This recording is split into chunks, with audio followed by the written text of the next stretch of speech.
This is the Bates Bobcast, our weekly podcast about the week that was in Bates athletics. My name is Aaron Morse, and this week our Hall of Fame interview series continues with volleyball All-American and softball star Rachel Clayton from the class of 1990. Plus, the women's basketball team is 13-1 and 2-0 in NESCAC following wins over Amherst and Hamilton. A women's track and field sprinter broke a school record, and a men's swimmer broke a NESCAC record.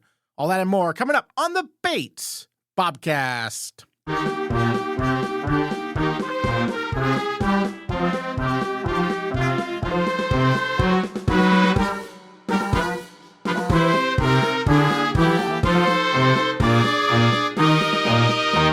The women's basketball team is 13-1, 2-0 in NESCAC play, ranked 14th in the country by D3Hoops.com, and 12th in the nation by the Women's Basketball Coaches Association. The Bobcats defeated then number 19 nationally ranked Amherst 63-54 on Friday and followed that up with a 69-60 win over Hamilton on Sunday. Bates did not trail in either game, and junior Sarah Hughes was named to the D3Hoops.com Team of the Week for her efforts, scoring 12 points in both contests while shooting 9 of 17 from the floor and 3 of 5 from three-point range. Meanwhile, sophomore Lily Lambo matched her career high with 13 points Sunday against the Continentals. A performance that was extra special because her older sister, Taylor Lambo, plays for Hamilton. Well, Lily, first of all, a little bit about your background. You played a lot of sports growing up, basketball, lacrosse, soccer, track, and field. What eventually kind of appealed the most about basketball for you as you grew up as a kid? I think, just because my whole family was super into it, it sort of was an easy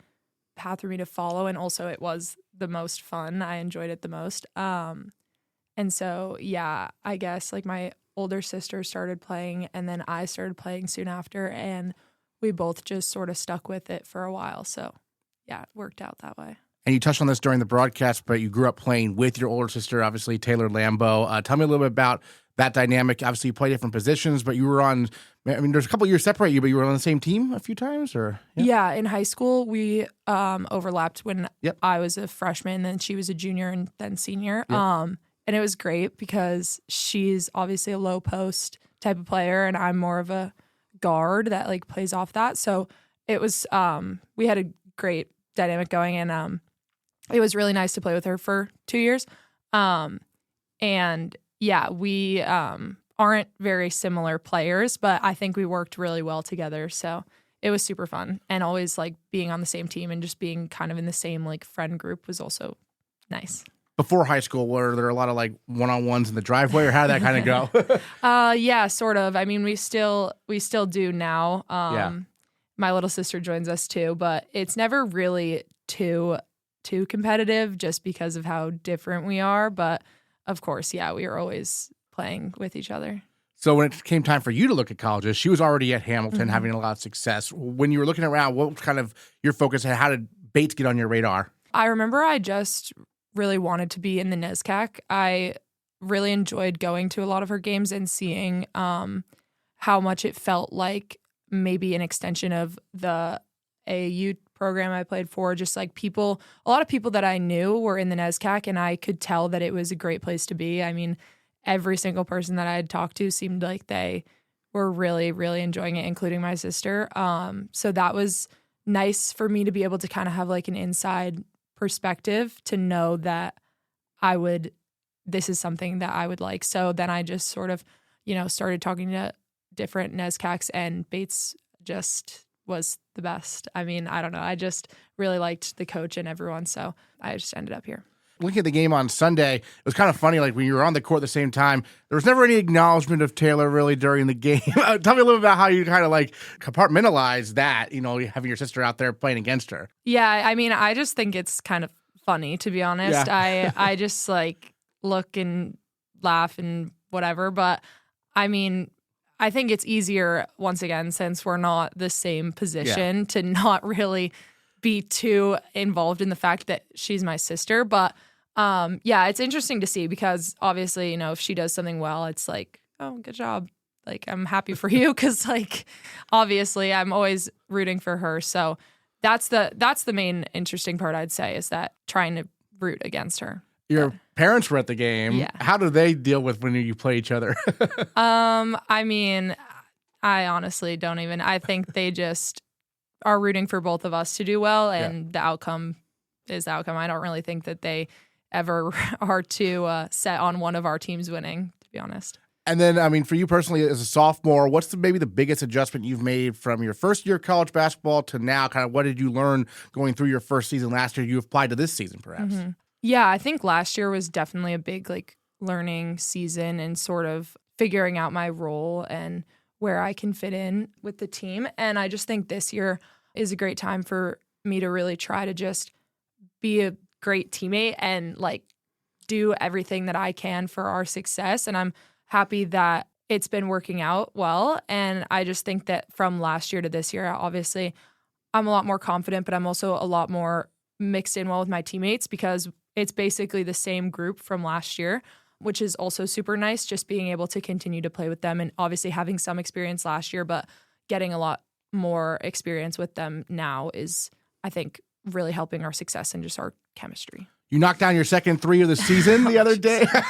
Tell me about, are you working on that a lot? Your outside shooting and stuff? Yeah. I mean, obviously it's not my biggest thing, but I know that when I'm wide open like that and when my teammates can get me the ball well, I know that I can knock it down. Obviously it's been a little rough, but I think with everyone playing, we've just been playing so well together recently, and every single person is contributing so much. And so it's nice to just have complete confidence in everyone and in myself. So, yeah. Great. And then a big weekend coming up, right? At Bowdoin, at Colby, rivalry matchups. I mean, you're from Massachusetts, but what's this rivalry like coming up here to Maine and, getting the experience with the Bowdoin and Colby rivalry here? Yeah, it's awesome. It's super, super intense. And I mean, they're some of the best teams in the NESCAC this year too. So it's even, I mean, it always is so competitive, but this year we're really looking to pull ahead this weekend, considering it's NESCAC play now and we've already played them and know that we can beat them. It's really exciting, and I love the rivalry all the time. It's super, super intense and exciting. So I'm excited. Well, I was going to say, you matched your career high the other day with 13 points there against Hamilton, but you set that career high against Bowdoin, 13 points in the home game. Looking back on that game, obviously a double overtime game, what was clicking for you in that game in particular against the Polar Bears also?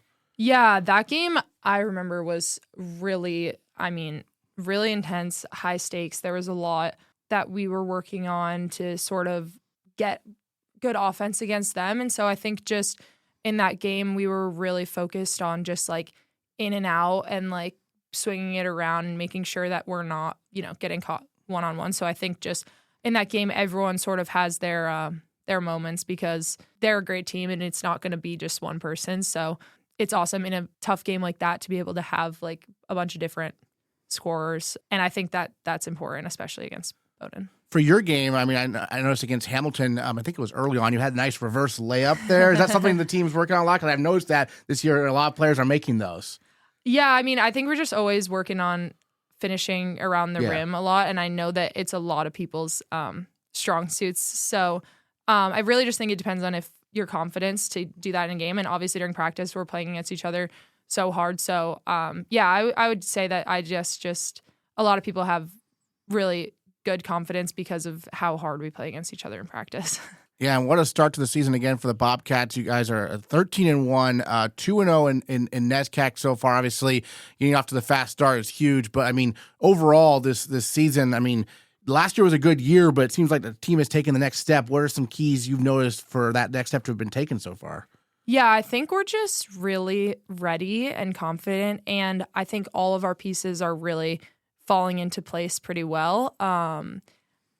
I think we just have total trust in one another, and we really are one of our biggest things is trying to stay consistent. So we have our wins, and obviously some are closer than others, but we're really just trying to continue working hard on things like defense and rebounding and the stuff that we can control. And I think that everything else just falls into place because of how talented every person is. Great. Lily Lambo, sophomore for the Bobcats. They are ranked number 14 in the country. They're at number 8 Bowdoin this Friday at 7 o'clock. And then hosting Colby Sunday at 1 o'clock at Alumni Gym. Make sure you're coming out to that game definitely to support the Bobcats. And, of course, if you can, make the trip to Brunswick this Friday. Lily, thanks so much. Thank you. The swimming and diving teams hosted Gettysburg for a dual meet on Friday and traveled to Middlebury for a dual meet on Sunday, part of a very busy weekend for the Bobcats. It turned out to be a highly successful one as Bates swept the NESCAC Performer of the Week awards for the first time in program history. Junior Sarah Palmer was named the NESCAC Women's Swimming Performer of the Week, and senior captain Marrich Somridhivej was named the NESCAC Men's Swimming Performer of the Week. Although the women's team fell short in the scoring column against Gettysburg and Middlebury, Palmer was outstanding, going undefeated in the breaststroke events. Well, Sarah, a big weekend for you, NESCAC Women's Swimming Performer of the Week. Tell me a little bit about what you've been working on most in the pool kind of this fall leading to the training trip and now into January. What's been clicking for you? I know, obviously, the breaststroke is one of your best events, but you've been working on the freestyle too, right? I would say the biggest thing I've been working on is just like pushing myself in practice and really doing all the little things correctly. So just like leaving when I'm supposed to on the correct intervals, doing all of the recovery, all of the warm down. I always like to do pull-ups after practice, stretching with my teammates after practice, pushing myself in the weight room, doing like an extra rep or two, kind of just trying to like go above and beyond so I can just like say that I tried my hardest because I know I only have this year and then my next year left, so in my college swimming career. And then, I mean, for you, you already are the record holder for a number of events here at Bates, but what are some goals you maybe have in your mind this season? Yeah, I definitely want to break the 50 breaststroke record. That's the one that I don't have in the breaststroke event. And I want to obviously get top 8 in the country for D3 in the 100 and 200 yard breaststroke. I've gotten 9th and 10th place last year, so I think getting top 8 would be a really good step for me. And then obviously trying to help my team out in my freestyle. So like working on trying to like work on, my way up into the A relay. And of course, just like as a whole, I really want the women's team to, succeed like really highly in our NESCAC swim meet. So kind of just like trying to cheer everyone on and like lift everyone up so everyone has that confidence going into that swim meet. Yeah, so the 50-yard breaststroke, I'm just looking at the record book right now, 28.81 seconds is the record. How close are you right now? I actually don't really know what my time, I think it's a 28.99, so I'm like 1/10 off. Yeah. I probably should know my own times, but yeah, I mean, I've also in the NESCAC championship meet, I've gone 4th place. Like every year. Oh, right. So, yeah, I got 4th place in the 50, 100, and 200. So definitely trying to get top 3 would be really great. Yeah, because top 3 is all NESCAC, obviously, Yes. which is a nice distinction to have. I remember you mentioned the 9th place showing you had at Nationals. That was, Peter said that was one of his best races he's ever seen, right? You were like last place and you ended up winning the Constellation final. Reflect on that a little bit. Yeah, I know. I honestly didn't even realize I was at last place. Yeah. But that's usually like how I like just win my races. So I really like to like kind of save it in the my tank and like kind of lay back, and then I like to send it in the last like 50 yards. Even in my 200, I think that's what my strength is I can take it to that next level. So I try to just stay with everyone for as long as I can, and then once that last 50 yards hit, just like send it.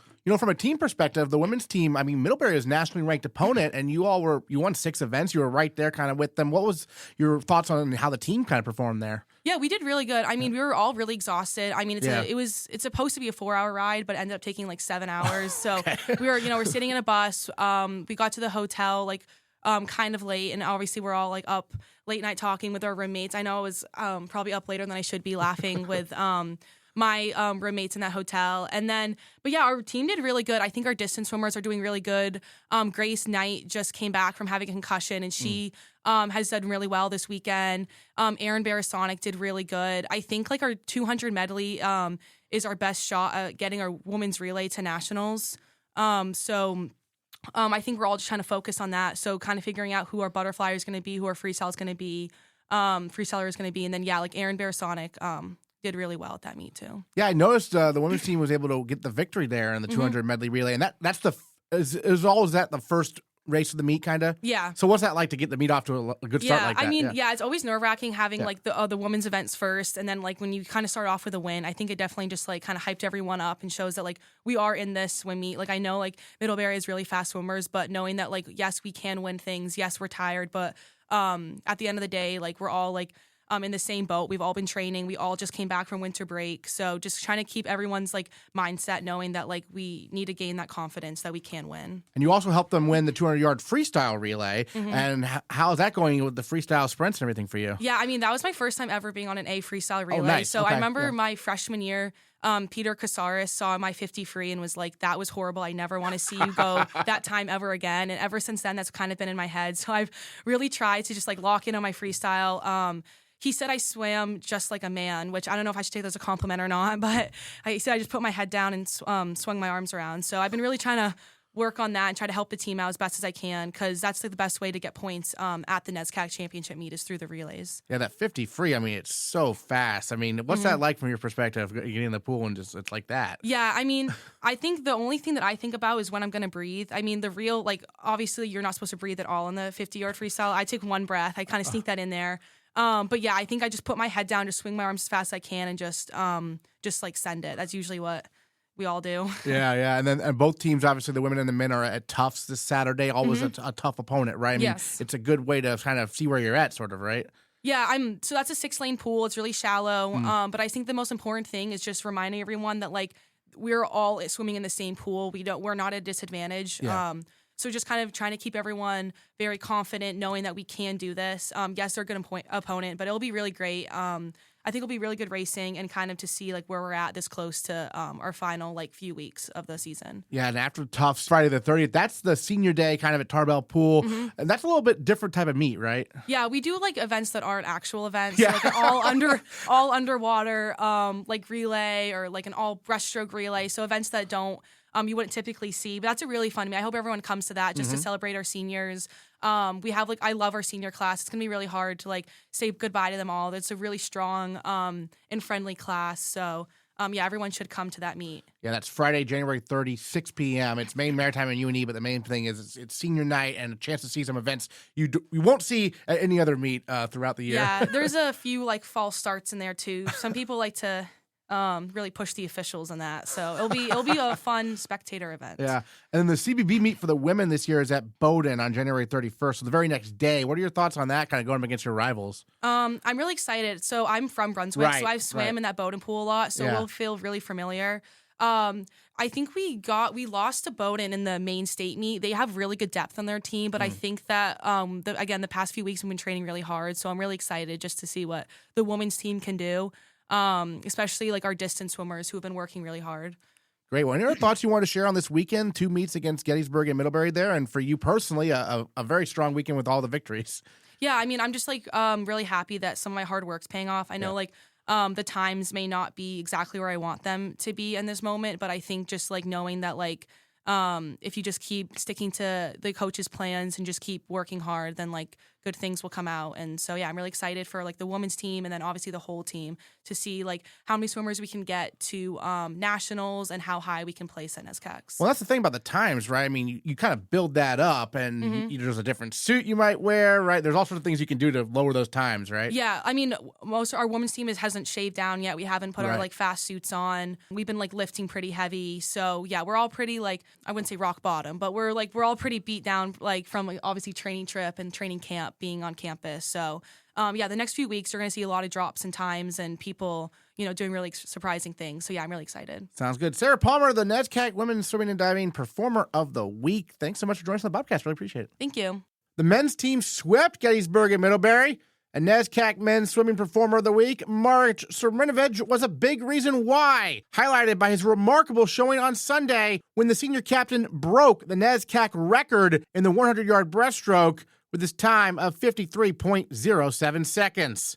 And Marrich Somridhivej is our male Bobcat of the Week.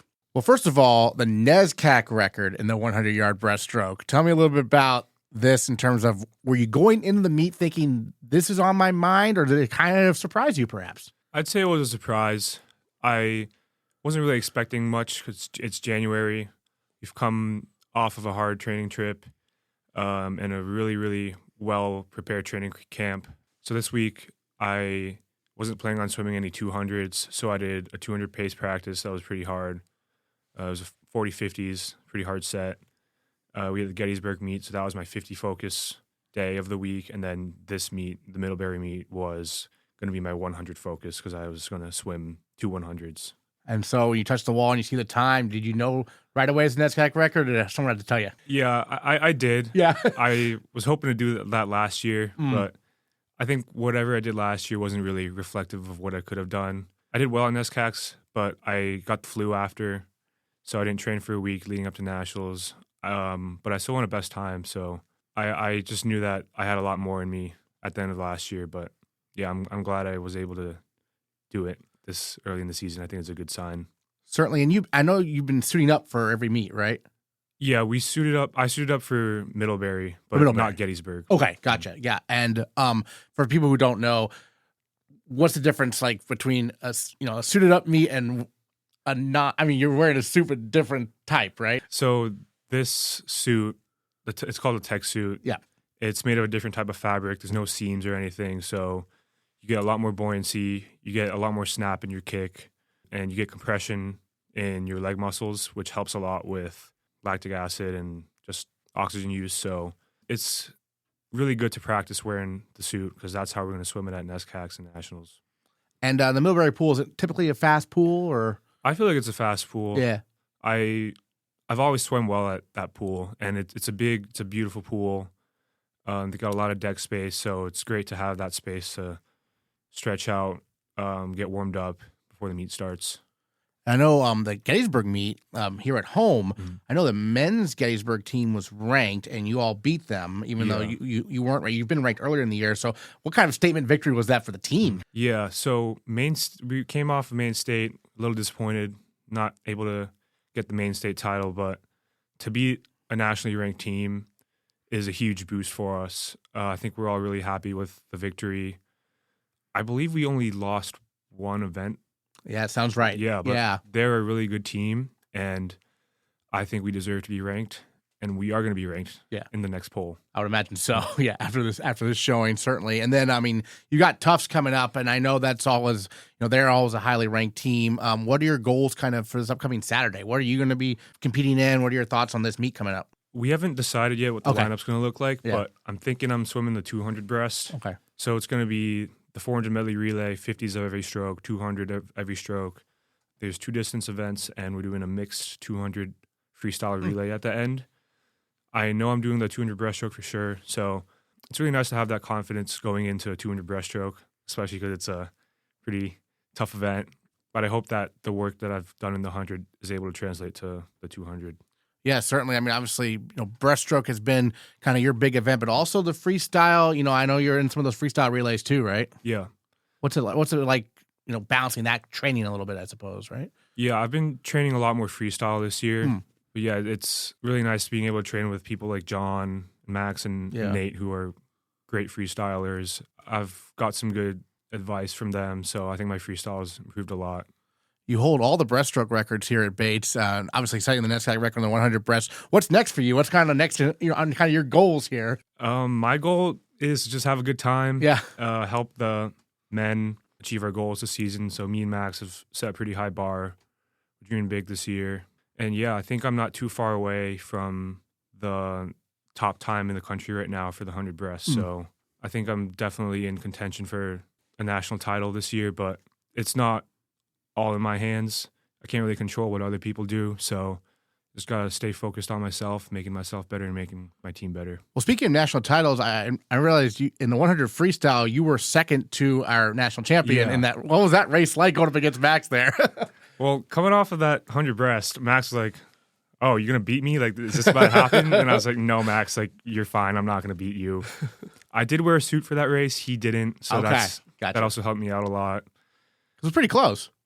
Yeah, it was close towards the end. Yeah. But, Max is just an incredible swimmer. He's obviously the best 100 freestyler ever in D3, so I was never going to beat him, but I got close. Yeah.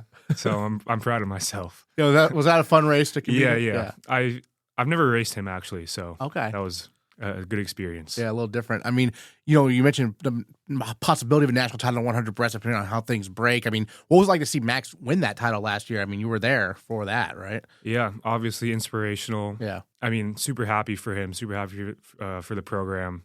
So hopefully we can have this momentum, keep it going, and win some more national titles this year. I was going to say, because you guys have not been shy about this. I mean, the goal is to win a national title in a relay, right? Mm-hmm. Yeah. I think we'll do it this year. It's looking really good. Mm-hmm.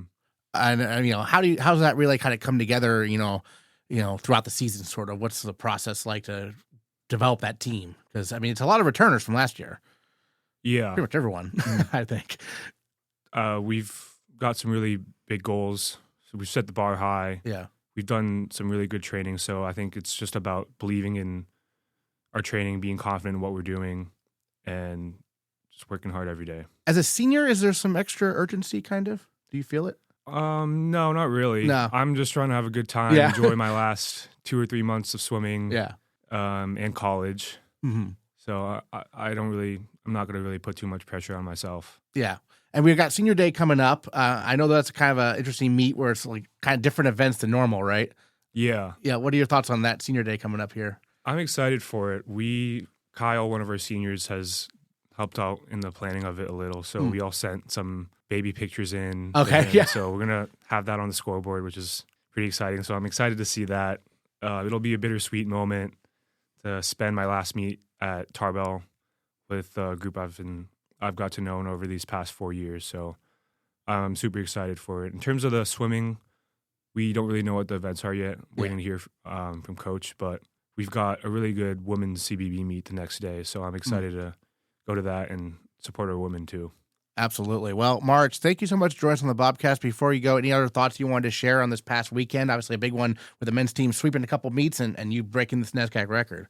Yeah, I mean, it's a really tough period in the year to swim fast, right? Especially with 2 meets in a week that are 2 days apart.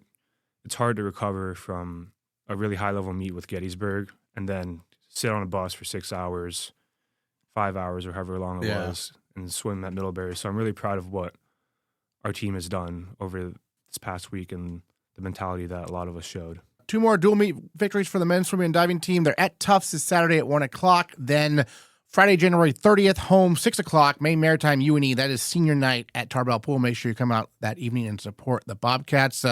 Marrich, congrats again. Thanks so much for joining us on the Bobcast. Thank you. The track and field teams were in Connecticut on Saturday for the Wesleyan Invitational, their first meet of 2026. There were a lot of strong performances, but the one that stood out the most came from sophomore Graca Bila, who broke the Bates record in the 60-meter dash with her winning time of 7.95 seconds. Bila's mark surpassed the previous record of 7.96 seconds set by Alexis Dickinson from the class of 2016, 10 years ago. And Graca Bila is our female Bobcat of the week.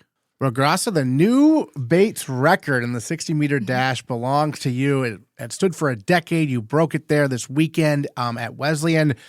Take us through the race, 7.95 seconds. I mean, not too long, obviously a short race, but how'd you prepare and how did it feel out there on the track? It was just a really good opportunity to race with no hurdles. Coach gave me that opportunity. And I guess in finals, it was a very close race. So just being the competitor I am, I raced and paid more attention to beating the person next to me, and I didn't even realize that that was a fast time or what it was.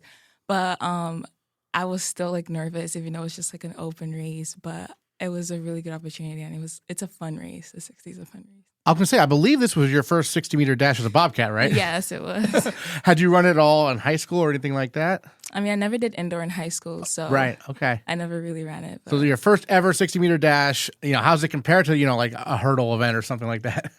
I mean, obviously a little less stressful. Yeah. But I mean, I kind of stressed a little that I wasn't stressing, I guess. But it was super fun, that's for sure. So when did you find out it was a new school record? I mean, we were just sitting there and we were looking at the hurdle results to see if Mariah won her race. And then someone else walked over and was like, Graca, I forgot who. Graca just got the school record. And then everyone there just started screaming and it was so exciting. I was just like, what? And it didn't even hit for a second, but it was super exciting. Excellent. And then, you also raced in the 200 meters. That was a PR, at least in college for you there, right? Mm-hmm, yes. So take us through that race.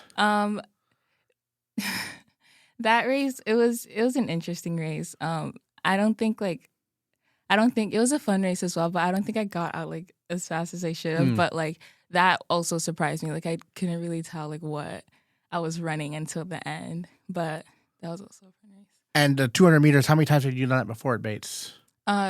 This was my second time indoor, but I did it like once or twice outdoor. Gotcha. Okay. And then, so a little bit different kind of, events for you. Cause I've seen you in you do a variety of things. You do all the jumps and everything like that. What's your kind of approach to this season? You just kind of, the coaches kind of filling you in when they can, or what are your thoughts on what events you'll be competing in? Cause these are actually a little bit different for you. Yes. Coach likes, trying us out like in different events, which is good. I do like taking a break kind of from like hurdles and like triples. So it's really fun to run like these open events, and it doesn't happen as often. So like when I do, like it's nice. Chance to host a meet this weekend. Do you know what you'll be competing in this weekend? Yes, I'll be competing in, I think, 60 hurdles, triple jump in the 4x4. Okay, nice. 4x4, how many times have you done that with the Bobcats? A few times. Yeah, I've done it quite a few times. Yeah. So what's a relay like compared to, when it's just you, right? It's so fun. Like running for your teammates, like so much more adrenaline. It's always so much more fun. I love it. So this meet in particular, like I'm sure you got a chance to watch a lot of your, teammates compete. Well, what stood out to you about this past weekend? We just had like really good energy. Coach kept telling us like, this is like our rust buster, but don't approach it like that. Like you can still come out with good performances. And our team is really good about that, really good about supporting each other. And just the fact that like we don't, like track is just like mostly practice, like less competing. So like competing and getting these results is just like really good reassurance that like trusting our training and trusting like the process. Great. And then, you mentioned getting to celebrate with your teammates. Who was all around you when that announcement was kind of made? I was with like Mariah and Carly, and then like everyone else came over. Like Coach came over, my brother was there, Madison came over, Jasmine came over recording, Gianna. Everyone was just like around, and it was really good. You said your brother was there? Mm-hmm. Is he? He doesn't go here. Oh, okay. He had driven down. He had driven down to come see it. Oh, just to watch, kind of. Yes. Oh, that's nice. So what was it like to have family there supporting you? It was really good because he also ran track, so he just like knows, especially like what it was like, and he was there like the whole time. So it was really, really, really nice. Great. And then, as a sophomore now here at Bates, what did you kind of learn from your first season of college track you're applying to this year, perhaps, right? Probably trusting the process more, and it's just super exciting to get like an actual indoor season because I had like 2 meets last year and then got injured and like never thought I could ever like come back or anything. But came back in outdoor, and it's just like every opportunity I get this season, I'm appreciating it more, not taking it for granted and just like giving it my all because you never know if it's your last race. Certainly. And then, for a reminder for folks, you went to North Yarmouth Academy and competed in track and field, basketball, and soccer. So what made track maybe your favorite? Because that's what you continue here in college, at least. Yeah. I kind of like basketball and track like the same, but I had run track longer than basketball. So it's kind of fitting that I continue with it. And just like the different varieties, and like you're always guaranteed to perform. Yeah, right. And I think you mentioned in the Q&A on the website how you battled through injury in high school a little bit too, right? Yeah. So that prepared you maybe to come back last year, perhaps? Is that a fair statement? Or it was just like a different injury because most of my high school injuries was like ankle injuries. Then it was from like basketball or soccer. So I was like, oh, track, never have to get an injury. And then so it was a little unexpected. Yeah. So how were you able to bounce back in outdoor season? Because looking at outdoor, you were able to compete a lot last year. That must have been a gratifying experience, right? Yes. It was really nice. It was just kind of like coach just did a good job of like just telling me to continue to like focus on like what I'm doing. Don't focus on like what I could have done. Just like continue like my training like little by little and not look like ahead or anything. It was really good. Great. What's your favorite part about being on the Bates women's track and field team? What's the best part about it? Honestly, like the energy is just always high, and you always have like supporters, always having different people in each event group, and just like being close with them inside and outside of track is really, really good. Are you the type of person who looks at the top 10 lists, the record books and stuff? Like, were you aware of the possibility of breaking this record, or did it kind of come out of left field for you? Definitely came out of left field. Like, the Lord definitely had different plans because I kind of just looked at it as like a break from hurdles. So I didn't expect it at all, but it was a very pleasant surprise. Excellent. Well, any other thoughts you wanted to share on the young track and field season so far, or this past meet that we haven't got to talk about yet? I can say something a little about like our younger team. Like we Yeah. definitely, they're definitely like a really good coming up, very dedicated, helping the team a lot, and like also boosting the team's energy. So I'm really excited for where this is gonna go. Excellent. Graca Bila, our female Bobcat of the week and the new school record holder in the 60-meter dash with a time of 7.95 seconds. Thanks so much for joining us on the Bobcast. Of course, thank you. The squash teams both picked up a pair of wins over the weekend, with the men's squash team defeating Connecticut College 8-1 and Hobart 7-2. Meanwhile, the women's squash team is 4-1 after a 6-3 win over the Camels and an 8-1 victory over William Smith. Reigning NESCAC Rookie of the Year and sophomore captain Dennis Welte joins us this week to talk all things Bates men's squash. Well, Dennis, first of all, tell me a little bit about growing up. You're from Germany. Tell me a little bit about how you first got involved with the sport of squash. Yeah, so squash in Germany is a very, very niche sport. So, no one really knows it, to be honest. And my dad played. So, I remember seeing him watch a match on TV, and I was like, oh, I've never seen this before. What is this? And then if you watch squash, it looks very easy. It looks very easy to play. So I'm like, oh, I'm gonna try this. This doesn't look too hard. And then, on a weekend there was a club that had like a junior practice. So he took me there. I tried it out, and I enjoyed it. Yeah, it was fun. So you said, a niche sport. So how did your dad get started? Do you know? It was actually quite big in around the 90s in Germany. Okay. So there was sort of a squash boom, I think similar to what you could see in pickleball or padel right now. Mm-hmm. That's basically how squash was at that time. So more people played it, and then it just sort of, fell down a little bit. Great. And then when did you start thinking, I want to go to, America for college? Honestly, that just happened in the like last 3 years of high school back in Germany. Mm-hmm. There's another German squash player who played for Trinity, and I talked to him about it, and he definitely recommended it. He said it's a great experience. So I started to look into programs and different schools, and that's how I got into it. Great. And then last year you were the NESCAC Rookie of the Year. Obviously, a nice debut season for you. What was the biggest adjustment to college squash versus what you'd experienced, playing in Germany and everything? I would say in general, it's just the team dynamic is what I wasn't used to before in Germany, or just overall. I think it's a very, very individual sport, right? You just focus on yourself. You have your tournaments that you play, and it's an individual competition. Maybe there's some team events and some like leagues along the way, but it's nothing compared to college squash, where it really doesn't matter if you're playing number 1 or number 9. Everyone is equally important for the team, and it's very different. Yeah. And the level of play, I mean, what was it like, getting adjusted to, NESCAC competition and stuff? I think the width of players, or the depth, is way higher. So because squash is such a niche sport in Germany, you basically play the same people over and over again, right? Every time. But here in the US, we have so many players on a solid level. It feels like it doesn't stop. So it's a very good and high level, and you play new people every time. It's fun. Captain this year as a sophomore. What's that been like?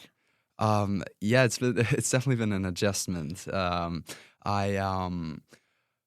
I was quite surprised that I became captain, and then I guess it's a role where you have to have more responsibility and also more accountability, and just sort of behave a little bit different in the team, because it feels like even though I'm just a sophomore, I'm still this captain role is hanging over my head. So people are still looking what you do, and especially with 7 new people coming in, right? You can't just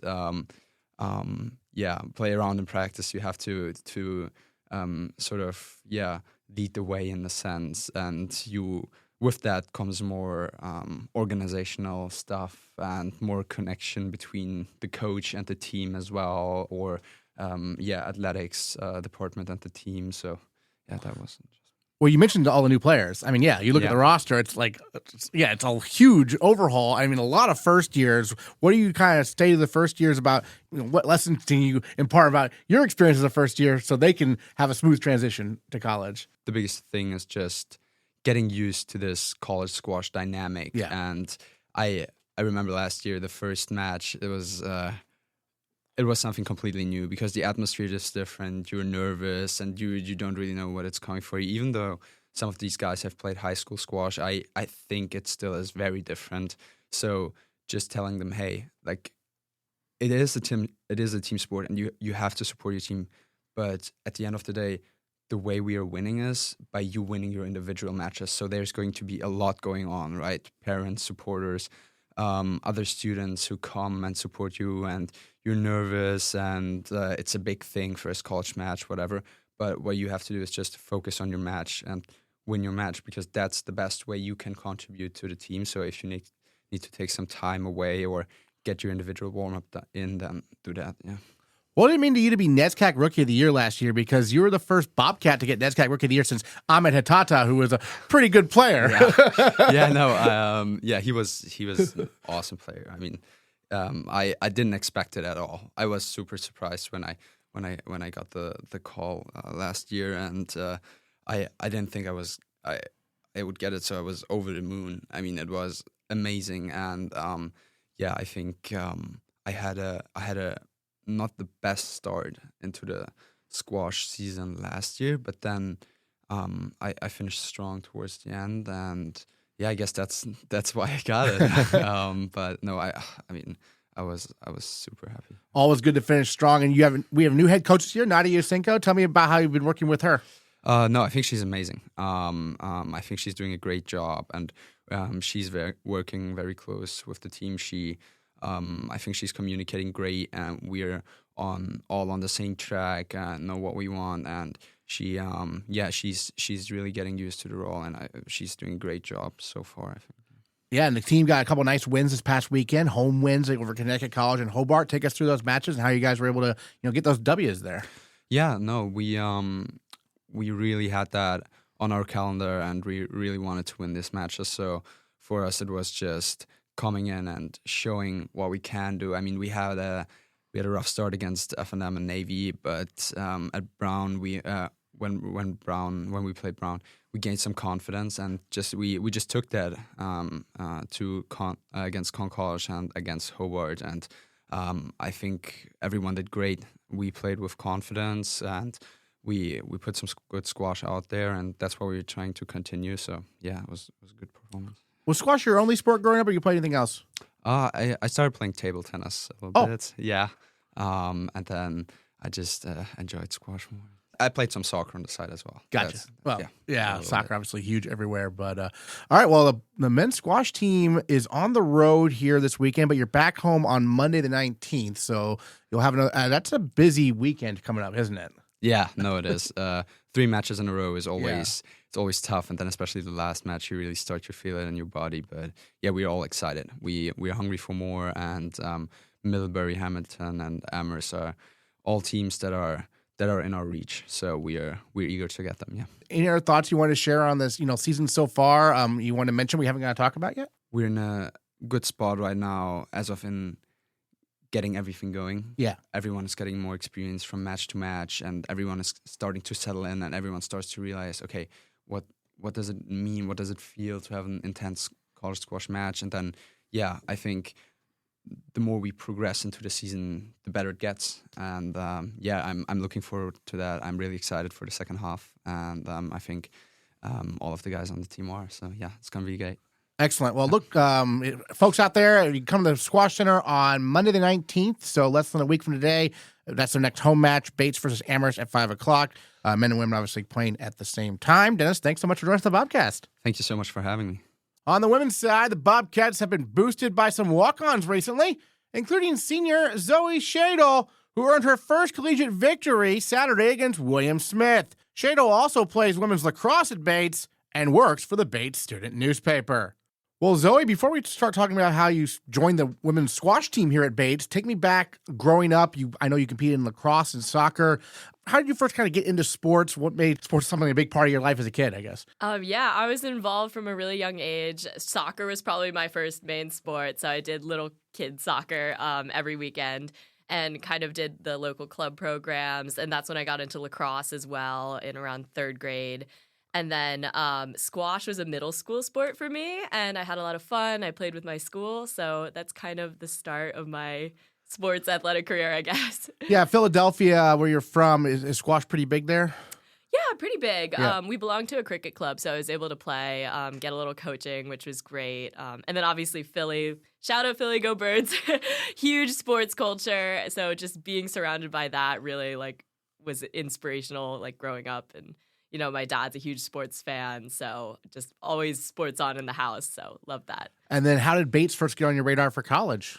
So I was interested in the NESCAC schools. I really liked them. And then there was something about Bates. I mean, basically, college applications for me happened during COVID, so I had to do a lot of online tours and really just go with my gut. So Bates really called to me, and when I visited in April just to kind of check things out, I loved the campus, and I just kind of felt like home, so went with my gut there. And obviously, you've been a member of our women's lacrosse team your entire time here at Bates. You're a senior now, and this year you joined our women's squash team after their first match. How did this happen? I know, obviously, the team with a new coach trying to build things up. They needed some players. How'd you get recruited, per se, I guess? Yeah, so my good friend, Asya Patel, is the captain of the squash team, or one of the captains, and she mentioned it, and I was like, oh, I played squash in middle school. And she was like, wait, well, we need players. So that's kind of how it all started. And then I talked to the coach a little bit, talked to my coach, and we figured things out. And yeah, the rest is history, I guess. And so what was it like stepping back on the squash court for the first time in a while, right? Yeah, definitely had to shake the rust off. Hadn't played since 8th grade, I guess. So a little bit stressful at first, but I honestly had so much fun. And it took me about a week until I was kind of thrown right in. We had our first matches against Brown and Trinity. So tough matches, but, shook the dust off, and it was really good for me. And then had another week of practice just recently, and then we played Connecticut College and Hobart William Smith, and I won my first college match, which was super exciting. So really just improving week by week, and it's been really exciting, really fun. Yeah, your first victory came there against William Smith. Take us through that match and how it went from your perspective. A 3-0 win, right? Yeah. I think I'm always nervous going in, kind of still new sport, new competing perspective. The switch from team sport to individual has been really big for me, but I'm honestly loving it, and I think the individual mindset is really helping me for lacrosse. I'm an attacker in lacrosse, so I think it's great for 8-meter conditioning, just when you have a lot of pressure all on you. So I've been really enjoying that, embracing that. I think I went in, I was definitely more confident this match because I've had some game experience now. So I knew what to expect. I could actually warm up and do a proper warm up. And I just went in. I think our team was pretty confident. So that really boosted my morale and spirits too. So that felt great. You touched on that lacrosse. I mean, when you talk to Coach Zabel, Coach P, Princess Zabel here, what'd she have to say when you say, hey, I want to join the squash team? She was super supportive. Yeah, she was all for it. We have a few multi-sport athletes on our team. Elsa and Allie do field hockey, and then Treasure does track now. Right. So I think she was kind of used to that conversation at least. And yeah, she was super supportive, really excited for me. And obviously, unfortunately, this is my last week for squash because you have to wait the week period before starting the spring sport. So it was really just going to be for this January and just helping them out as much as I could. Do you have any more matches then? Yeah, okay. I do. So okay. I'm going to be traveling to Middlebury, Hamilton, and then we have a home game on Monday against Amherst. So yeah, so 3 more matches. But yeah, then I'm putting the racket down for picking up the lacrosse stick the next week. So Amherst will be your kind of senior day, sort of, right? A little bit, yeah. I know. I'm so sad I'm missing senior day. I think that's later on. Later on, right.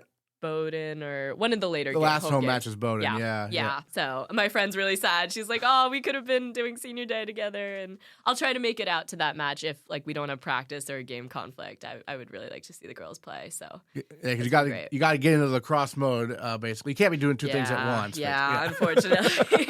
Too much. I'm already trying to fuse the lifts a little bit, but it's it's difficult to do that. So really just like focusing on one and then the other. Yeah. Women's squash is 4-1 right now as a team. I mean, despite being, a little bit undermanned, if you will. I mean, what's this group like and how has the team been able to kind of rise up and get these big wins, right? Yeah.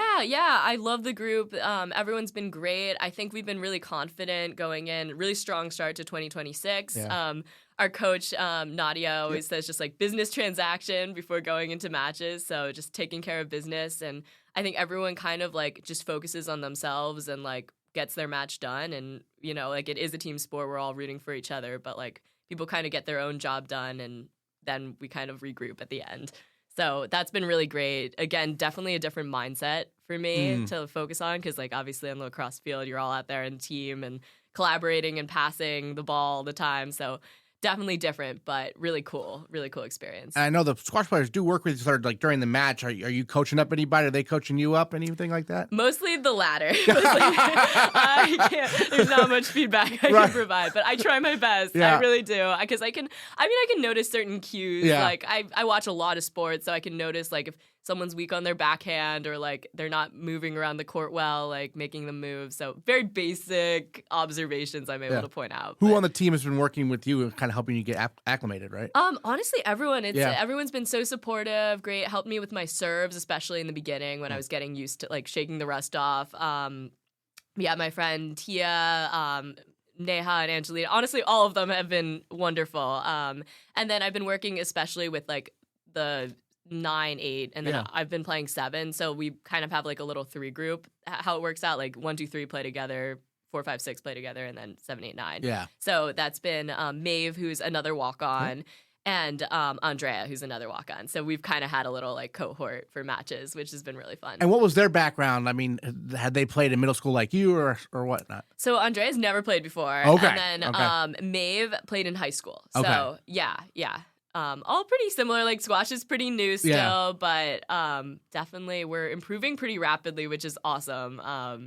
So hopefully we don't plateau, but like keep the progress going. Excellent. And then, for you do a lot here at Bates. I know you're really involved with the Bates student. Tell me a little bit about how you got involved with that and what your current role is. Yeah, so I started writing freshman year. I knew that was something I was really excited about. I took some journalism courses in high school. I was really lucky that my school offered those. So had that interest early on, started writing, focused on news primarily. But then I kind of transitioned to sports. I've been the managing sports editor for 2 years now, which has been a lot of fun just because, I know the athletics community here so well. I'm part of it. I know so many of the teams, and it's just been really great to highlight those experiences and to highlight my peers. So I've really enjoyed that.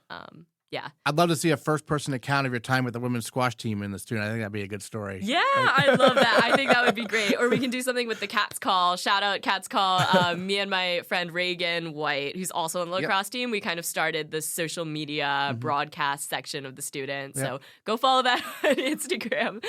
But yeah, we've been doing more like fun, lighthearted content, like get to know student athletes. But we want to post a lot more this spring. So we'll be on that. Excellent. Yeah, but I really love journalism. I did an internship with the Lewiston Sun-Journal this past summer. So they really inspired me. I did a lot of good work there. I published an article about NCAA D2 and D3 lacrosse championship structure and gender equity questions. So that was a really exciting piece for me to work on. There was a controversy there, right? Yeah. Because the men's has always been D1, D2, D3 all play at the same tournament venue, and they've been able to play at Gillette and Lincoln Financial Field, like these big NFL stadiums, and the women's are always held separately, though the D1 was with the men this year, which was pretty cool for them because they got the stadium experience. But D2 and D3, it's just a very different experience, and there's ways that like NCAA justify the experience being different, but I definitely think there's some difficulty, there's some challenges posed with that because the D2 and D3 women had to play in Salem, Virginia this year, or this past year, and it's just so much harder to travel out there. It's just a very different experience than playing at Gillette Stadium, for instance. So. Yeah, playing lacrosse in an NFL stadium, a little overwhelming, perhaps. Oh, I bet. Yeah. I've actually gone to some of the men's championships when they were in Philly, and it was just electric. The stadium atmosphere. Oh my gosh, it's so cool. So. Yeah, hopefully in years, I know they released bid specifications for hosting a joint women's at like one of those NFL stadiums. So hopefully venues will jump on that. I think that would be a great opportunity. Women's lacrosse is really booming lately, so that would be great. Well, any other thoughts on, your time so far with the women's squash team? You still got 3 matches to go. How about a road trip coming up? This will be your first road trip with the team. You excited for this? I'm very excited. Yeah, I know how the road trips are done, but definitely the 3 matches in a row is going to be a lot because usually I don't think we ever have back-to-back, or we at least have a couple of days of recovery in between. It's a different demand on your body, obviously. Like, you're only playing 20 to 30 minutes tops for a squash match, whereas a game, it's obviously over an hour or so. So just different kind of demands, but definitely like the mental demand is huge for squash. So, and the 3 in a row with the travel will be a lot, like coming from Hamilton to play Amherst the next day on Monday. So we'll have to like recover really well, focused on prep and all that. Yeah, it's 11 a.m. match at Hamilton on Sunday the 18th, and then a long drive back. Yep. And then you do have a little time on Monday until the 5 o'clock, but it's somewhat of a quick turnaround, I would say. Yeah. I think emphasis taking care of our bodies and getting our minds right, getting a good night's sleep. So it'll be super important. Excellent. Well, Zoe, thank you so much for joining us on the Bobcast. Congrats on your first collegiate victory in women's squash. And I know it'll be a short time on the team, but it sounds like a fun time. Thanks so much for joining us here. Thanks for having me, Aaron. And I'm so thankful for both sports and for the squash team for taking me on and welcoming me in. So love it. The Nordic skiing teams were quite busy earlier this month, competing at the St. Lawrence Carnival in Lake Placid, New York, which doubles the U.S. Cross Country Nationals. Head coach James Upham gives us his perspective on the tough course and the tough competition. Yeah, St. Lawrence was scheduled this year early, and it happened that since their regular spot is Lake Placid and Mount Van Hovenberg at Lake Placid, all newly upgraded, with really, really difficult, challenging courses. At the same time, or roughly the same time, in early January, there's going to be the U.S. National Championships there. So everybody in the country and Canada and several other countries were there competing. And this being an Olympic year, it was a really, really big deal. There's 700 athletes there. All the top ones are vying for Olympic spots and World Cup spots and all the different international competitions.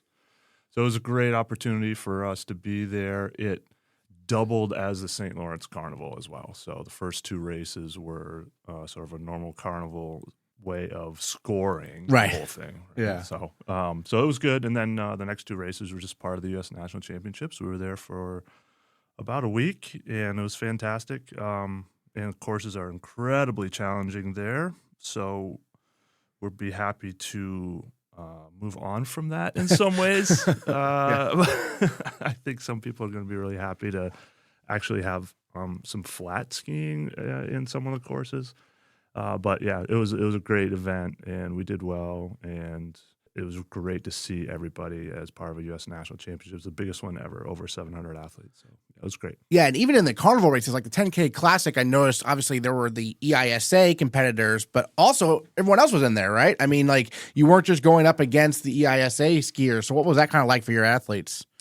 Yeah, it was great because on a multiple lap race, you get to see a bunch of different racers, and you might be right in there with someone that's fighting for an Olympic spot. So yeah, it was great. I try to tell the athletes, this is the really, really difficult course. There's a 5K lap in that race, 2 laps of a 5K, and it's 2.5 kilometers uphill with very little downhill that you can really rest on. So it's either too flat downhill, so you have to work it, or it's a downhill super G practically, super high speed with difficult corners. So there's no rest on the course. There's this 2.5 kilometer uphill in the lap. And just to put that in perspective, we're going to go to Quarry Road this weekend, and the whole lap is 2.5 kilometers. So, so that's kind of what we're used to. That's what we expect, and that's where we'll have a really, really good chance to pop some races because that's what we're more prepared for.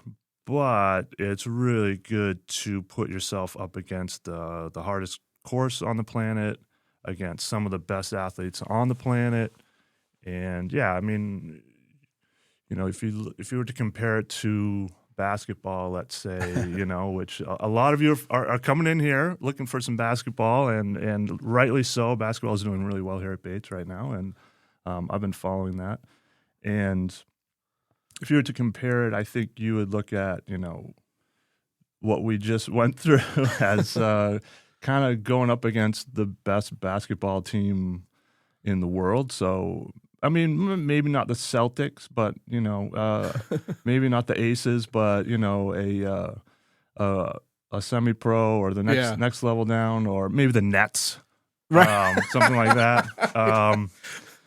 And so you're racing against that type of level, and you're also racing against this incredibly difficult course up there.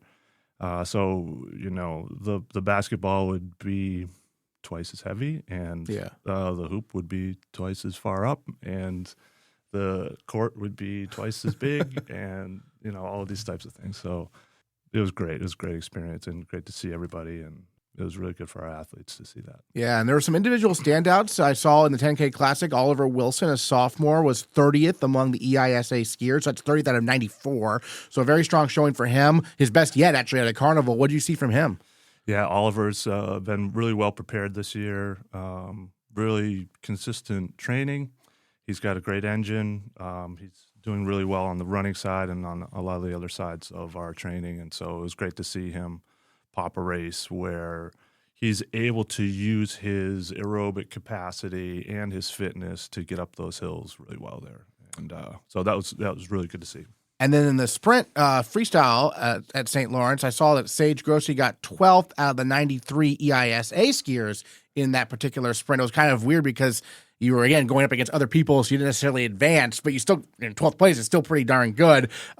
Only counted towards carnival points in that regard, but still, he seems to be very good at sprints. I remember last year he did a similar type of performance. Yeah, fantastic at sprint. He's one of the better sprinters on the EISA, and we are super excited for next year because next year sprinting will be in the NCAA championships. Oh, nice. First time ever. So we'll be featuring more sprints during the season, and he'll have an opportunity to really pop some his junior and senior year. So that's super exciting for him. His distance skiing's come a long way too, and he's a little tired. He's been a pretty aggressive schedule in December and early January, so he's going to get a little bit of a break now, and then we'll crank him up for the rest of the year.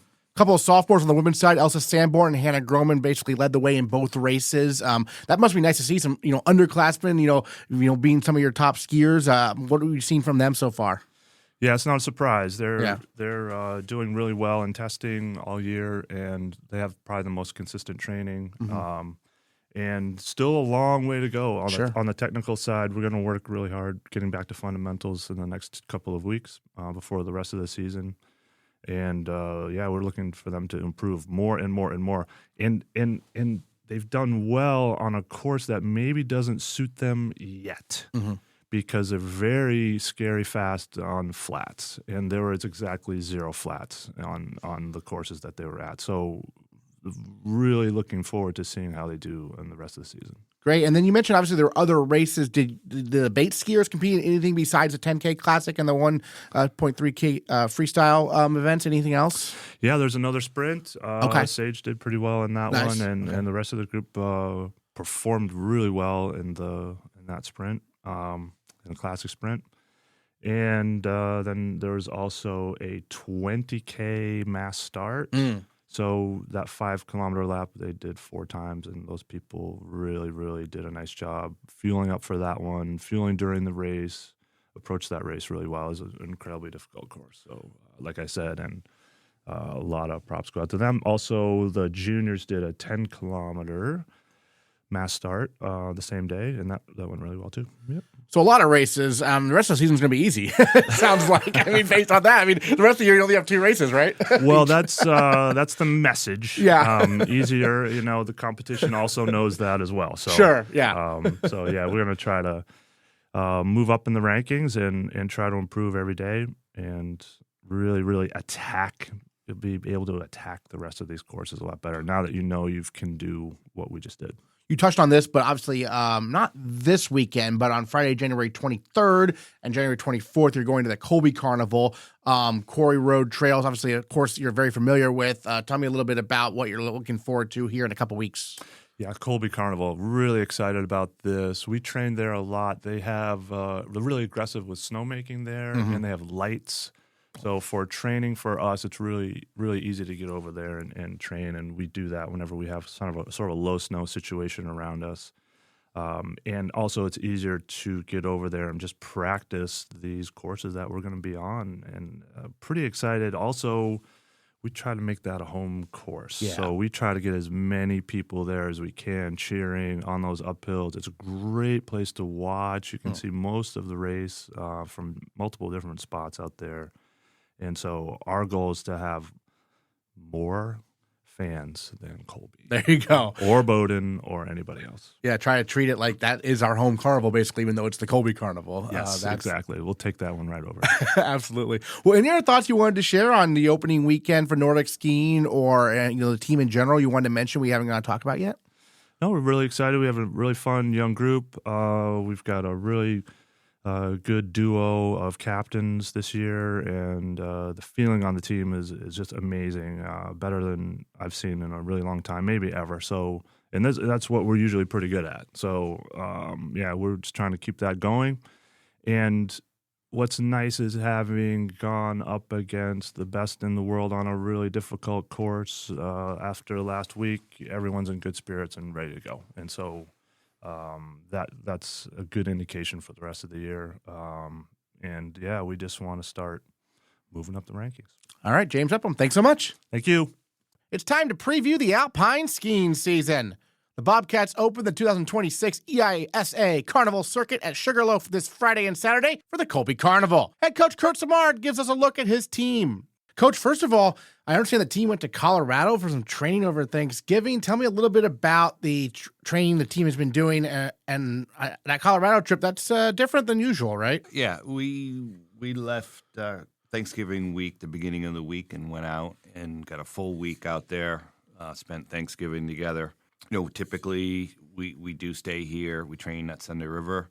We were looking to get a little bit more giant slalom this year. And it worked out. It was good. It was a good week. Colorado was a little behind with snow, so it wasn't completely what we really hoped for, but it certainly was a really good start to our season. So yeah, it was great. Tell us about your captains this year. One for the women, one for the men. Yeah. Georgie Honeybone on the men's side. He's a senior. He's the only senior. He's done a really great job of just rallying the group together, particularly with 4 new guys on the guys' side. We also have 4 new women to the roster, and Helena Jankovic is sophomore. Helena's just a really steady day in and day out, calming force for the team, and so I think that's a big asset from her standpoint. And they both have throughout the fall provided leadership, and they're poised to continue to do that. We obviously cover the carnival races here, but there are some fifth races that you all compete in before the carnival season. Tell me how those have gone. Yeah, so we first week of December was our first couple of races that we did. The boys were over at Waterville Valley, New Hampshire, and the women were at Sunday River, and all those races have gone well. There was a couple cancellations that affected things, and then before the break, the holiday break, we were at Whiteface and Sugarloaf. So we've had quite a bit of racing so far, and training and all that. And we actually just coming off a meeting now, looking into Friday here. We're gonna taper back tomorrow and do a light little session at Lost Valley. This will be our first trip at Lost Valley. We're gonna just back off the road time back to Sunday River, and so really try to we're ready, but if anything, we probably just need to try to get a little more rest with school start, everything kind of happening at once here. So that's our game plan, is to do a Lost Valley training session tomorrow, and then we'll travel up to Carabassa Valley Thursday night to get ready to go for Friday morning. Yeah, so Sugarloaf, obviously you mentioned you've already been there in training, so it's kind of a nice return to start the carnival season, right? Yeah. It's a place that it's a great hill there. It's really good, challenging hill, but we get to spend a fair amount of time on it, and we've even done a couple throughout December here. We've done, I know we're in January now, but December we did a couple joint practices with Colby. So yeah, it's we're excited. We're excited to go up there and race. Juliette Holder, was she abroad in the fall? She was. Okay. She was, yes. She's back now? She is. Yep. Okay. Yep. Obviously, she has had a really strong career for Bates. What are you hoping to see from her now as a junior? Yeah. Juliette has really done well for Bates. And right now she's starting to improve on the giant slalom side of things while continuing to hone her skills in slalom.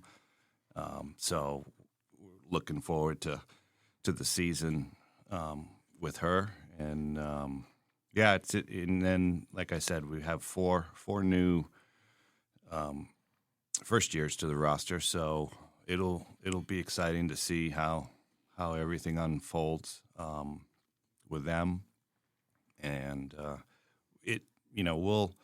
our whole roster as we go through, we only have 7 each week, right? But our whole roster will most likely get their opportunities throughout the winter. Have there been anybody who really maybe stood out who you're really excited about? Maybe some younger athletes we should keep an eye on, this year? All 8 in total of the first years have really shown some moments. Yeah. And so, I don't know that I would. We'll see what happens. Yeah. They'll get their chances. Yeah, they'll get their chances, yes. But, and that's the thing about skiing. Especially, with Alpine, you have 2 runs, right? So your first run could be the best thing in the world, but if you don't execute that second run, it doesn't matter. It's a frustrating sport in that way, isn't it? Yeah. There can be a lot of good going on, and sometimes not much to show for it. And right. we often talk about how we'd have to turn the page and try to not have too strong of a memory of certain things that happen, and try to hone in on the positive things. When you mention someone trying to improve their giant slalom, like Hoder, who's so good in the slalom, but trying to improve that giant slalom, what is it about different events? What is it about a skier that makes them rank really good at the slalom, or vice versa, really good at the giant slalom, but maybe needing to work on the other? I know the events are different, but why is that? I suppose that it is hard to do both. Yeah, it's the slalom is a quicker tempo sport. And, sometimes, like for Juliette, for example, she's very quick. She's, and then sometimes with giant slalom, that movement pattern just needs to be a little more deliberate, a little more drawn out. And sometimes for someone that's just wants things to happen more quickly, so it's just being more comfortable and trusting, that part of it, but that's usually with the 2 events. That's usually, kind of how it goes. And then you have someone who's might be more comfortable with a little higher speed and a little less rapid movement pattern, and then adapting to slalom. So, but often it goes back and forth too with some athletes. Often you say, "Hey, what's your favorite event?" Depends on the day, right? Usually the one that's going well. Yes. Yeah. Interesting. So again, the Colby Carnival, which is the closest thing we really have to a home carnival this year, is this Friday and Saturday. Then you're at Whiteface Mountain, January 22nd, 23rd. That's the St. Lawrence Carnival. Dartmouth Skiway for Dartmouth Carnival, January 30th, 31st. UVM Carnival, Williams Carnival, and then Middlebury Carnival, wrapping things up in February before hopefully some skiers make NCAAs, which are out west in Bozeman, Montana. Do you think training out west in Colorado will apply for anybody who goes to Montana, or is those totally different scenarios? Yeah, no, it's helpful. It's Yeah. helpful to get a feel for that western snow. Is often how we reference it. Eastern snow, reference snow. So yeah, we did get a chance to ski on that. It's a little more grippy, a little more, we kind of call it tacky. It's a little more responsive. We're on really firm snow now in the east with the recent rain events after and stuff. So which is good for racing, but it's as hard as it gets right now. So it'll be interesting. And we have a couple of the folks on the roster. Reagan Clute, first year, she's getting used to this eastern snow and she's doing well with it. Yeah, we'll adapt to all the different conditions, and it's not to say that we'll end up being on something that's a little more soft as we go along. But our carnival season this year is there's no break weekend, so it's six in a row, and St. Lawrence is actually Thursday, Friday, so we have a quick turnaround. We're off to New York on Wednesday, so going back to what I was saying about just making sure we enter here with a little bit more rest than is going to be important for us. When you travel like that, are you just driving the van, or how's that go? Yep.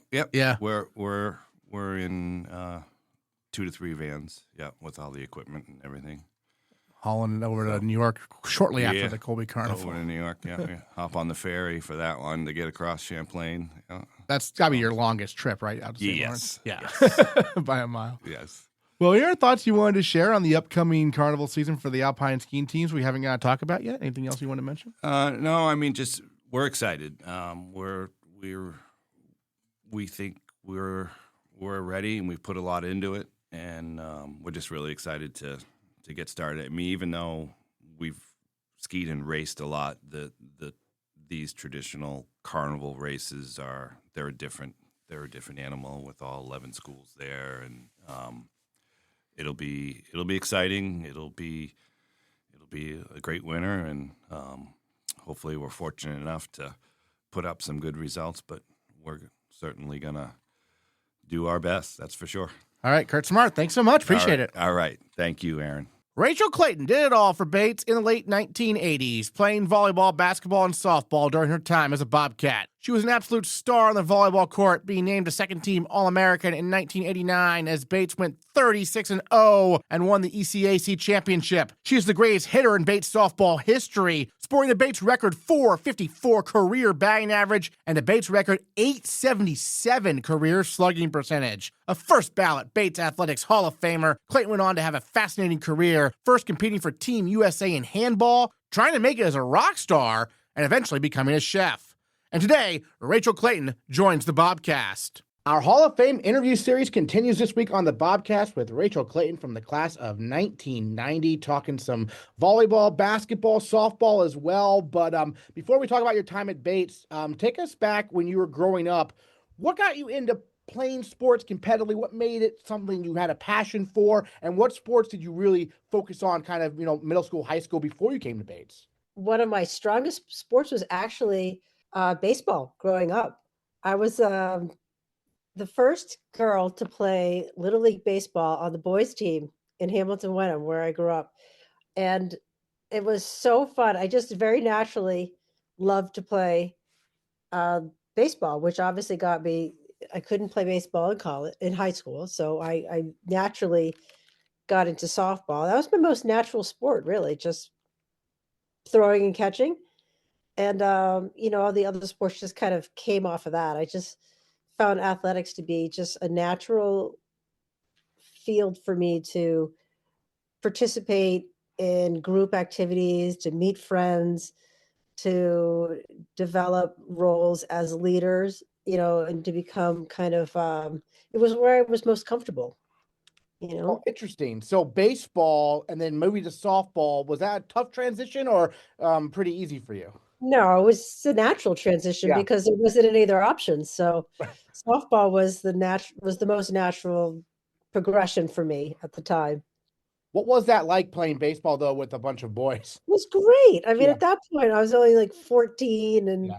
12, and it was fun. It was empowering, I guess, at the time, and I was good at it. I was better than most of the boys, so it was great. I really enjoyed doing it. And funny, the Hall of Fame spurred quite a popular article that got circulated back in my home paper, which was so fun because they posted a big picture of the Hall of Fame.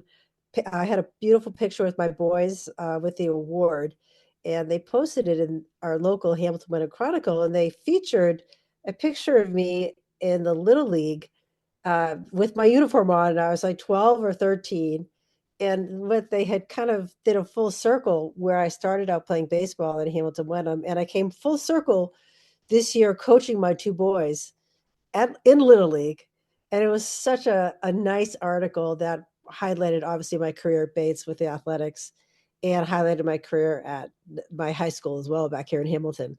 Yeah, it was really fun, actually. I loved it. So you got to coach your kids this year in baseball. Was this your first year coaching baseball? It was. I coached it was T-ball, really. Okay. It was coach pitch. So I had both boys on the same team, which was so much fun. So much work, but so much fun. So were you pitching then? Coach pitch? Oh, yes. Yeah. I was.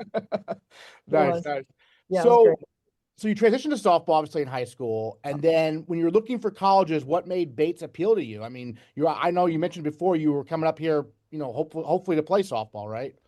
Right. I knew one of my sisters, one of her best friends was a woman. Her name was Lisa Peace, and she was at Bates, and she was on the softball team, and she went to Hamilton Wenham, and she was a great softball player, and she recruited me. Really, she told Coach DeShane about my success at Hamilton Wenham, and I came up there for an interview, and I got to meet Jerry, and that was, it was great. She was able to, back in the time, there wasn't really recruiting back then. It was more kind of an extra thing you could put on your resume. Yeah. But it certainly didn't hurt because I ended up applying early decision debates, and hopefully that was, a little push over the edge to get me in. So I ended up going and it was mainly because I was very interested in, playing sports up there as well. Yeah, certainly. Coach DeShane, obviously a fellow Hall of Fame inductee this Sure. year, along with you. What was it like playing for her? Tell us about her as a coach in softball at Bates. What are some memories of playing for her? Coach DeShane was tough, but she was so great, and she was a strict coach. She was very professional. She knew the sport so well. So I always had such respect for her, and never, she was a straight arrow, and because of that, players played very strictly under her. And we always had winning teams while we were there, and I had such respect for her as a coach. So I played hard for her because I wanted to impress her, basically. And it was always a fun experience playing at Bates under Coach DeShane. And I think when I was there, I played 4 years under her, so it was a great experience playing under her. Any memorable moments that stand out, when you look back at your softball career at Bates? Any memorable times? Because I know obviously you still hold a number of records here. You had quite the success. But any memorable games and stuff like that? I had a couple good ones when we played down here at Gordon College, actually, in Hamilton Winter, where I had a couple where I put a couple balls over the fence. That's fun. Always when you hit them out of the fence, but when you hit them out of the park. It's funny because I reflect back on the successes I had on the field, and it's hard to remember a lot of them way back then. And I mean, I laugh because I'm most impressed with the fact that nobody's broken any of those records, because you look back and you think, wow, 30 years ago, that was a long time ago, or even longer than that. And women's athletics have just changed so much, and women have just become so much stronger. And, but then you look back and you say, well, some of those records still stand. It must have been pretty good back then, So it's kind of funny.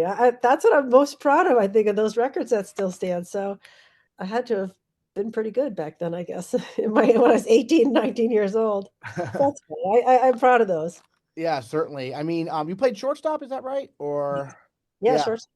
Is that where you always played growing up, kind of? I did. I always played shortstop. Yeah. It was one position. It's just naturally one I went to, and I've always enjoyed playing right in the middle of the action. Yeah, certainly. And so one of the most interesting things that happened there, you came and, played for the softball team, and then they were like, hey, you're pretty good.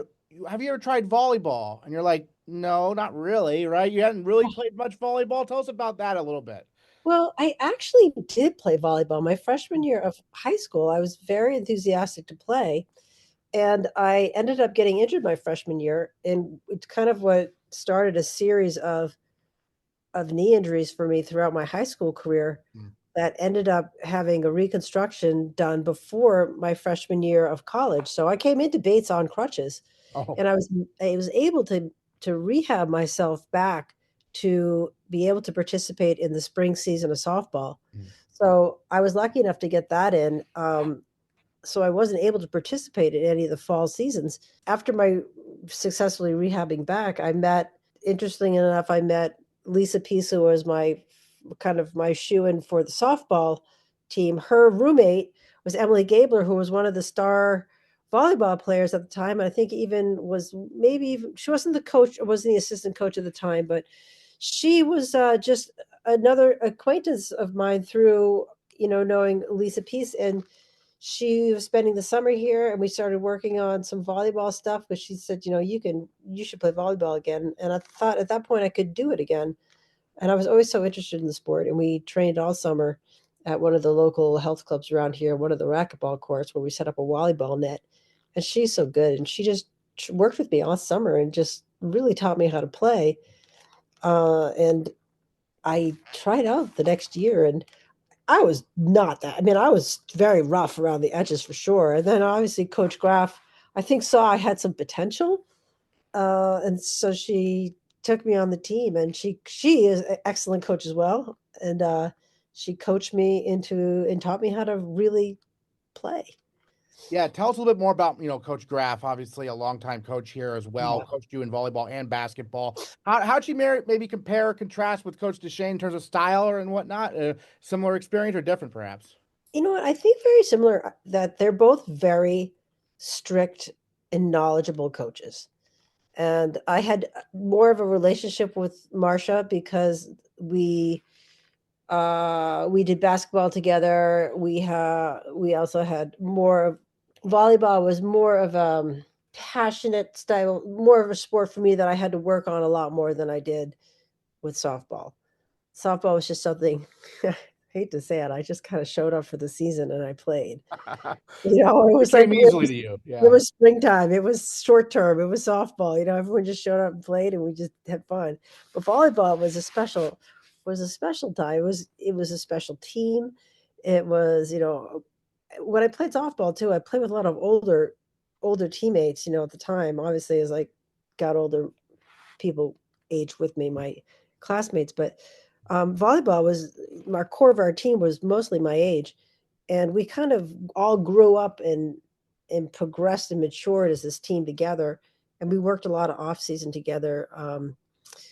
And Marcia she was just a great coach. She was a great leader. She knew her skills really well. She trained us hard. And I appreciated that as a player. She was never easy on us. And I think because of that, that's why our team was very successful. And you were an outside hitter, right? I was. Yeah. Was that just naturally the position you figured would make most sense? Or yeah, I was just I was a strong outside hitter because I could run, jump, and hit the ball hard. I just have that. I had just a little bit more natural ability. I was just a big hitter. That was just my strength, my natural athletic ability to run and jump and hit hard. And I think just where she naturally trained me out there as an outside hitter. Tell us about the experience of playing an alumni gym, because obviously we still play in alumni gym. Nothing's changed really. So special. And I was so happy to see that it was still almost identical. When I was at the ceremony, I was looking to see if there was still a way to walk through that, the corridor, if there was still a way you could walk through to get to alumni. And there was. I was so happy to see that. And then it really hasn't changed a bit. It looks similar. I mean, not much has changed really. And there's such a special feeling to be able to play in such an intimate environment in that gym, because there were so many wonderful moments, so many championship moments in that gym where it was just packed. And I'll never forget some of the times that we had in that gym. And I'm so glad that it hasn't been torn down and built into something new, because it has a lot of good memories in that gym. Certainly. And then obviously your senior year, very famous for the team, went 36-0, undefeated season, ECAC champions. I remember you telling me this, one of the players told me the story about how in the ECAC championship, everyone came over to at halftime of the football game. They came over at halftime of the football game to the gym. It got more and more full. Do you remember that? Kind of the build up? Right, because we were playing a match during the game, and that's right. The gym just got packed, and it was so exciting because I think we were going for undefeated. We were going for undefeated season that year. Yeah, that was such a crazy moment. I mean, such support from the school on a sport that kind of went a little unseen at the time, but I think it was one of those things where I was like, wait a minute, they're going to go undefeated this year, so it became a thing, and it was really exciting. The gym filled up, and God, I mean, I wish you could go back there. I wish you could see video of it, but I don't know if there's anything that exists. We found some local news TV stories about the team. I did. I saw some of that on the video you made before, and I thought that was really cool. Yeah. Basketball, you also played. Tell me a little bit about your experience playing basketball at Bates. I mean, obviously, you're known for your exploits in volleyball and softball. Tell me a little bit about your experience on the basketball team. Well, basketball is just kind of another fun sport. I love to play basketball. I wouldn't say that it was my strongest sport, but again, it was just kind of a natural sport for me to play. I love basketball, great sport. But I think I don't even know if I played. I think I may have played 3 seasons at Bates, and I enjoy it, but I don't love running. So I love basketball as much as I love volleyball and softball, to be honest. I'm not a runner. A little more running in basketball, right? Yeah. Too much running. That's what I say. And then I love the story about how after you graduated from Bates, you ended up competing in handball for Team USA, developmental team. Tell me a little bit about that and how that even happened. Well, we were playing a volleyball tournament in upstate New York, and one of, I guess, the recruiters for the handball team was going around trying to find athletes at the time that basically could run, jump, and throw, because that's what team handball is. It's a crazy, crazy sport. It takes such athleticism to play this sport. And they approached me with this offer to come out to go train at the Olympic Training Center out in Colorado Springs. And I thought, well, it's a crazy opportunity. I can't pass this up. So I went out there and I tried out for the team, and I made it. And it was the most challenging thing I've ever done, because I was out there with women from all over the country, Division I, Division II athletes, just like the cream of the crop of female athletes out there. And I was definitely not the strongest of the bunch. And I was really tested as far as like what I could do athletically. And I was certainly not the biggest of the group. I got my butt handed to me for sure by some of these girls who just flattened me on the court. So, it was a lesson in humility, but at the same time, it was so fun to be able to compete on a national level. And I got to be able to compete internationally. We traveled, to several different European countries on several different trips, wearing the USA jersey. It was just really great. And I stayed out there for a couple of years, and we were still a couple of years out from the Olympics. And it just, I had a great experience. I met some wonderful people. I got to play in several U.S. sports festivals around the country. That was so awesome. But you know what? I just wasn't going to be something I was so passionate about. I was going to stick around for another 2 years and go to the Olympics.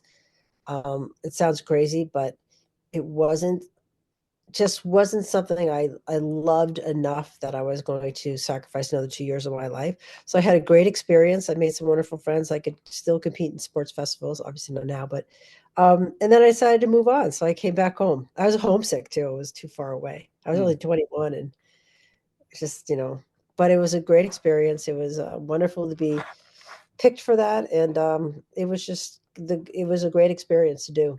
I was lucky. And then tell us a little bit about your career after that. I believe you became a chef. Is that right? Yeah. So I came home and I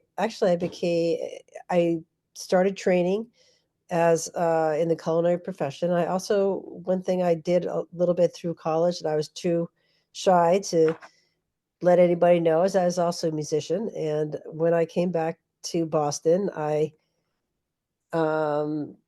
formed a band with another female singer, and we tried so hard for about 10 years to become famous musicians. We had a band and we made 3 albums, and it was kind of like a female indie rock band. We had 2 women up front, 3 men behind us, and we played all over the place. We had a really very successful career, but it's the time and the place, and we just couldn't get our break.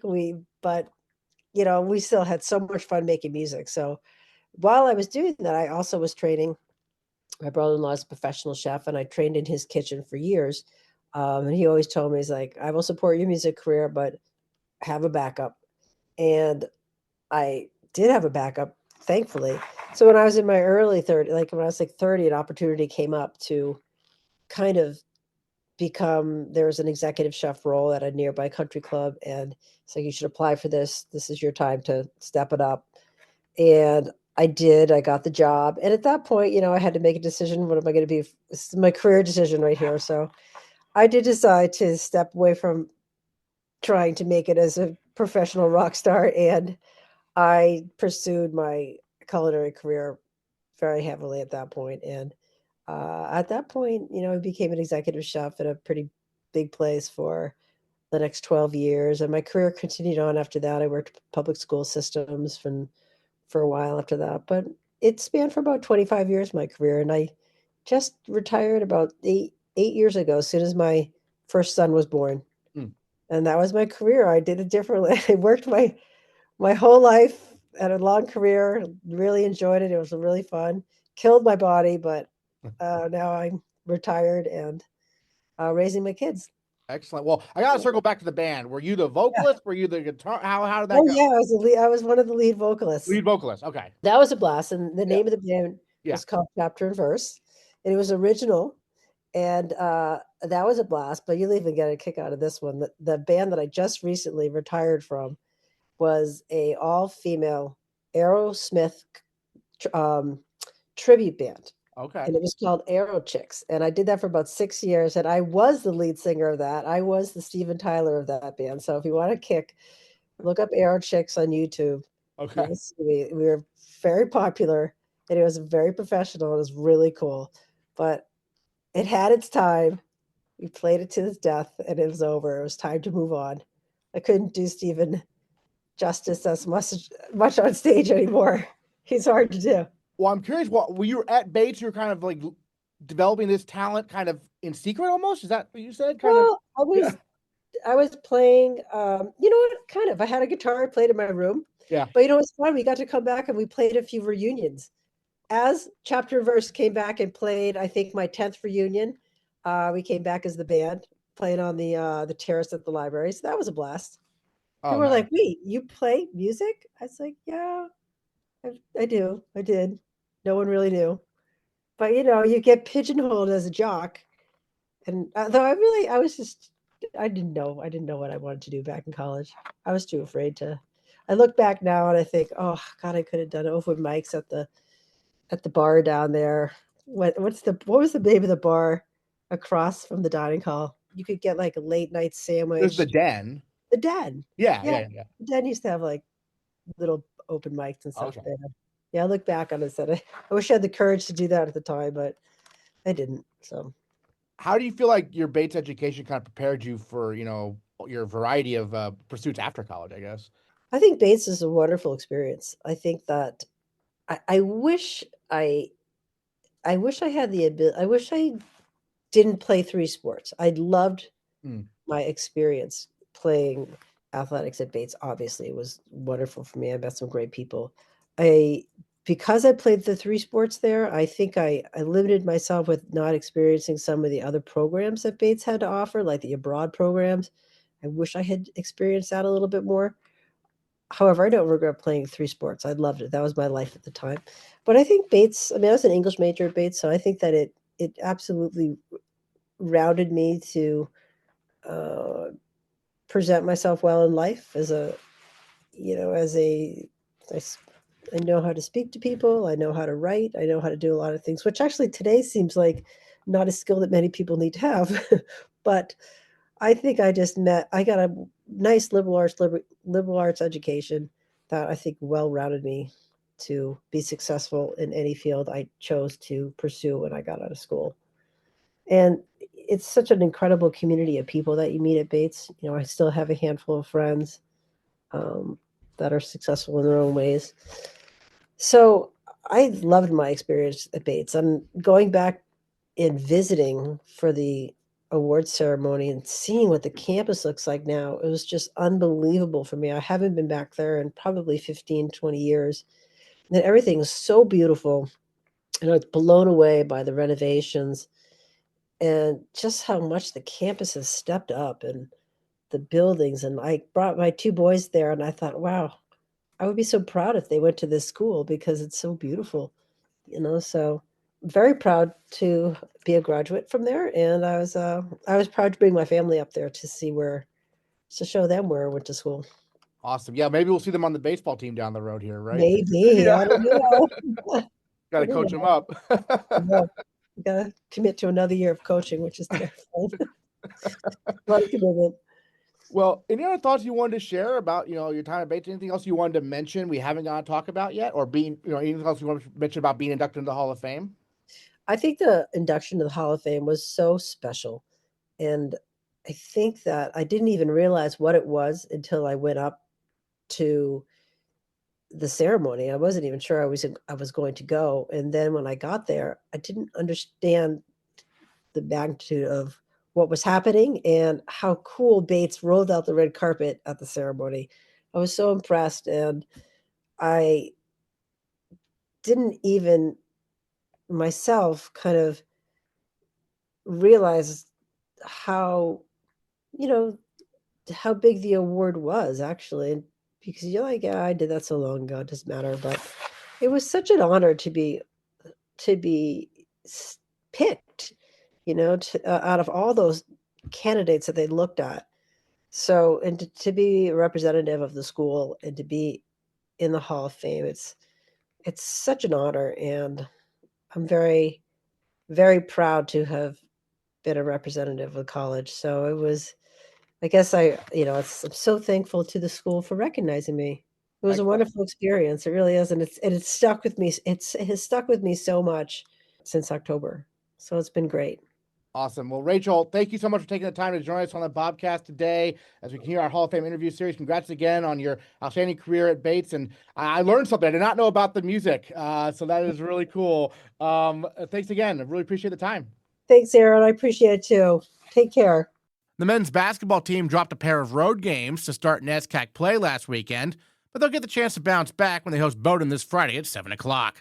Meanwhile, the women's basketball team's next home game is this Sunday at 1 o'clock when they take on Colby. But of course, the women will be in Brunswick Friday night for a rather large showdown with the Polar Bears. The track and field teams will host the Bates Invitational this weekend, and you can find the complete Bates athletic schedule by heading to our website, gobatesbobcats.com. And we'll catch you next time on the Bates Bobcast.